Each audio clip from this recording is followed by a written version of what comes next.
राज्यात सर्वत्र 15 जून ते 30 सप्टेंबर हा काळ वन महोत्सवाचा काळ म्हणून दरवर्षी साजरा करण्यात येतो. या कालावधीत वृक्ष लागवडीसाठी लोकांना उद्युक्त करण्याच्या दृष्टीने शासनामार्फत सवलतीच्या दराने रोपांचा पुरवठा करण्यात येतो. केंद्र सरकारच्या एक पेड मा के नाम प्लॅनेट फॉर मदर या संकल्पनेच्या धर्तीवर अमृत वृक्ष आपल्या दारी ही योजना राज्यात सर्वत्र राबविण्यात येत आहे. वृक्ष लागवडीच्या या चळवळीमध्ये प्रत्येक नागरिकाने स्वयंस्फूर्तीने सहभाग घेऊन पर्यावरण संवर्धनासाठी योगदान द्यावे, असे आवाहन विभागीय आयुक्त डॉक्टर निधी पांडे यांनी केले. अमृत वर्ष आपल्या दारी या उपक्रमाअंतर्गत विभागीय आयुक्त कार्यालयाच्या परिसरात डॉक्टर पांडे यांच्या हस्ते त्यांची आई रेणू नरेंद्रनाथ पांडे यांच्या नावाने बांबू रोपाची लागवड करण्यात आली. डॉक्टर पांडे यांच्या मार्गदर्शनात महिला व पुरुष अधिकारी कर्मचाऱ्यांनी वृक्षारोपणाच्या कार्यक्रमात उत्साहाने सहभाग घेत रोपांची लागवड केली.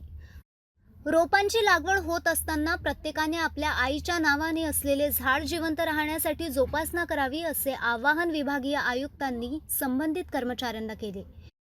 एक झाड आईच्या नावे उपक्रमाअंतर्गत उपायुक्त संजय पवार, गजेंद्र बावने, रमेश आडे, संतोष कवडे, राजेंद्र फडके, हर्षद चौधरी, सहाय्यक आयुक्त श्यामकांत मस्के, वैशाली पाथरे, नायब तहसीलदार संजय मुरतकर, अडसुडे इत्यादींच्या हस्ते त्यांच्या आईच्या नावाने बांबू रोपाचे आयुक्तालयाच्या परिसरात रोपण करण्यात आले.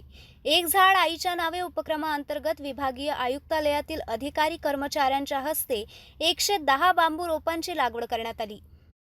महात्मा गांधी राष्ट्रीय ग्रामीण रोजगार हमी योजनेअंतर्गत विभागात बांबू लागवड अभियान राबविण्यात येत आहे. या योजनेअंतर्गत 10 गुंठ्यांपासून 1 हेक्टरपर्यंत बांबू लागवड करता येत असून त्यासाठी शासनाकडून 7 लाख रुपयाचे अनुदान दिले जाते. बांबू हे शेतकऱ्यांसाठी बहुउद्देशीय उपयोगी पीक आहे. या माध्यमातून शेतकरी बांधवांना शेतपूरक जोडधंदा उपलब्ध होऊ शकतो. बांबू लागवडीमधून किमान हेक्टरी उत्पादन 100 टन व भाव प्रति टन किमान 4,000 मिळते. त्यासाठी विभागातील जास्तीत जास्त शेतकऱ्यांनी मनरेगा बांबू लागवड योजनेचा लाभ घेऊन आर्थिक स्थैर्य प्राप्त करावे, असे आवाहन विभागीय आयुक्तांनी यावेळी केले.